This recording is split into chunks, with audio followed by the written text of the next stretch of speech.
Muy buenas noches, muy buenos días o muy buenas tardes. Estamos muy contentos de que nos permita llegar hacia su hogar, llegar hacia usted con una palabra que viene del cielo.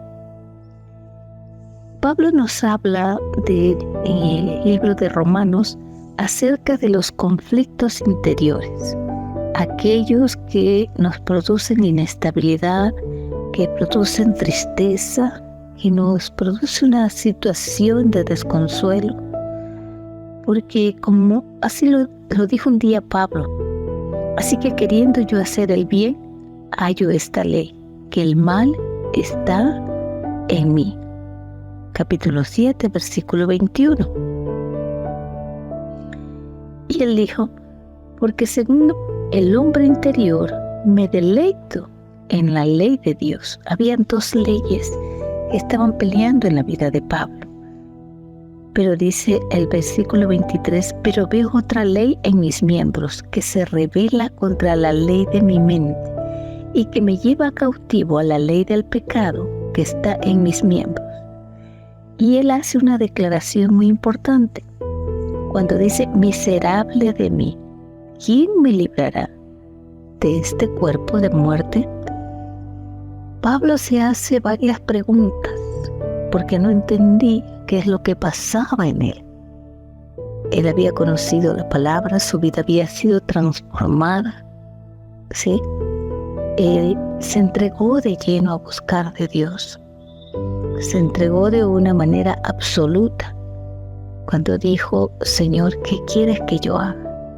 Pero pasado el tiempo, él se dio cuenta de que había ciertas leyes que gobernaban su vida, que gobernaban su ser, sobre las que él aún no tenía dominio.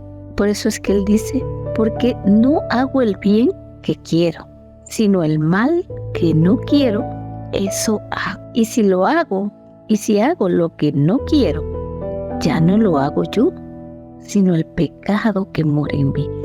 El apóstol Pablo se pudo dar cuenta de algo muy importante, que el pecado no era externo, que el pecado no dependía de las circunstancias, sino de él mismo. Había una ley que lo estaba gobernando que él no entendía, porque dice, yo quiero hacer el bien, pero hallo esta ley que el mal está en mí. Entonces, él cuestiona todo este sentir y dice, no sé qué hacer, no entiendo, no sé qué está pasando conmigo. De pronto es el conflicto que muchas veces usted y yo hemos vivido, que no entendemos por qué hay ciertas reacciones, ciertas palabras que salen de nosotros. Y el versículo 23, quiero leerlo de nuevo, dice, pero veo otra ley en mis miembros, que se rebela contra la ley de mi mente. O sea, hay una rebelión interna que está morando en la vida de Pablo. Dice, y que me lleva cautivo a la ley del pecado, que está en mis miembros. O sea, esa ley que se rebela contra mi mente hace que mis miembros pequen de alguna forma. Cuando usted habla de más, cuando de pronto usted utiliza sus manos no solo para acariciar, sino para golpear, para empujar, no sé.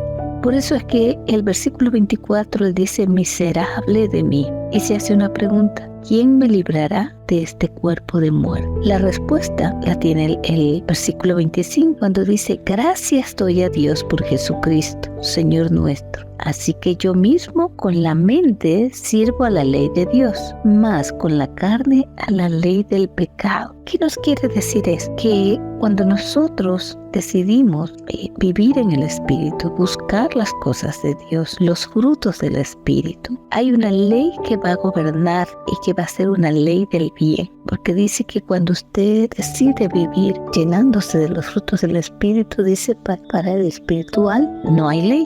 Dice, si yo hago esto, yo mismo con la mente sirvo a la ley de Dios. Pero dice, más con la carne a la ley del pecado. Entonces tenemos que aprender a ir viviendo en el Espíritu. ¿Cómo es esta vivencia en el Espíritu? El capítulo 8 nos dice, ninguna condenación hay para los que están en Cristo Jesús, los que no andan conforme a la carne, sino conforme al Espíritu. ¿Qué nos libra de la ley del pecado? La ley del Espíritu. Ya, aquellos que no andan conforme a la carne, sino a la ley del Espíritu de vida en Cristo Jesús.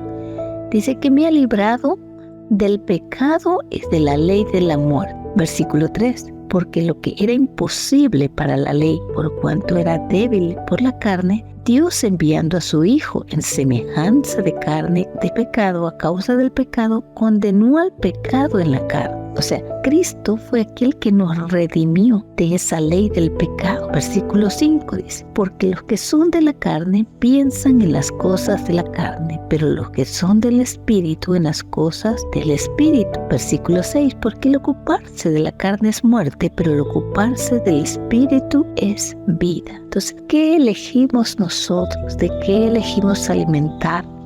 ¿Qué elegimos hacer? Va a determinar nuestro modo de actuar, nuestro modo de vivir. Y aquí da una enseñanza muy importante. ¿En qué piensa usted? ¿Será que piensa en las cosas de la carne o son las cosas del Espíritu? Porque dependiendo qué llene nuestros pensamientos, van a ser nuestros frutos. Por eso es importante que usted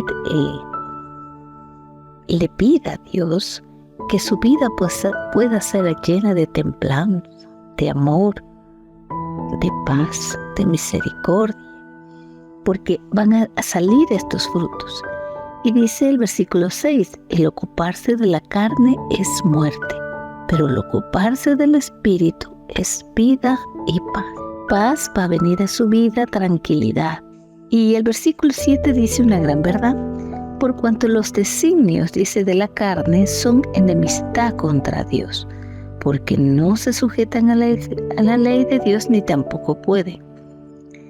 Y los que viven con la carne, según la carne, no pueden agradar a Dios. Si su meta es agradar a Dios, si su meta es ser amigo de Dios, usted tiene que aprender a vivir en el Espíritu. Alejarse de los pecados de la carne, de las obras de la carne, que las conocemos, que son pleito, hechicería, enemistades, celos, contienda. Cada vez que nosotros entramos en ese mundo, nos apartamos del Espíritu, ¿sí? Por eso dice que el fruto del Espíritu es gozo, paz, paciencia, benignidad, bondad, fe, mansedumbre, templanza. Esas son las cosas que cada uno de nosotros tiene que llenarse para que no lleguemos como Pablo al versículo 21 del capítulo 7 cuando dice, miserable de mí. No hago el bien que quiero, sino el mal que no quiero. Y quiero terminar con esta parte donde dice, pero si Cristo está en vosotros, el cuerpo en verdad está muerto a causa del pecado, mas el Espíritu vive a causa de la justicia. Y si el Espíritu de aquel que levantó de los muertos a Jesús mora en vosotros, el que levantó de los muertos a Cristo Jesús vivificará también vuestros cuerpos mortales por su Espíritu que mora en vosotros. Bien. Entonces, ¿qué quiere decir esto? Que ese mismo Espíritu que levantó a Jesucristo de la muerte, ese mismo Espíritu mora en nosotros. Y es capaz, dice, de vivificar nuestros cuerpos mortales. ¿Ya? Y termino con el versículo 14. Todos los que son guiados por el Espíritu de Dios, estos son hijos de Dios. Si cada uno queremos ser llamado hijo de Dios, tenemos que permitirle a su Santo Espíritu que nos guíe. Tenemos que preguntarle, tenemos que decirle, ¿esto es lo que te agrada? ¿Lo que yo pienso te agrada? ¿Lo que estoy haciendo me edifica? ¿O esto que yo estoy haciendo, lo que estoy pensando me destruye? ¿En qué categoría ando? Acuérdese que el que vive por el Espíritu vivirá para siempre, pero el que vive en la carne morirá. Así que es importante que nosotros alimentemos esa vida espiritual que va a traer gozo, paz, contentamiento, templanza, alegría, que nos va a ayudar a saber sobrellevar toda prueba, todo lo que estemos viviendo. El Espíritu de Dios, si mora en nosotros, nos fortalecerá y nos guiará y nos hará más que vencedores. Como dijo, si ese Espíritu levantó a Cristo, también nos vivificará a cada uno de nosotros. Que Dios les bendiga.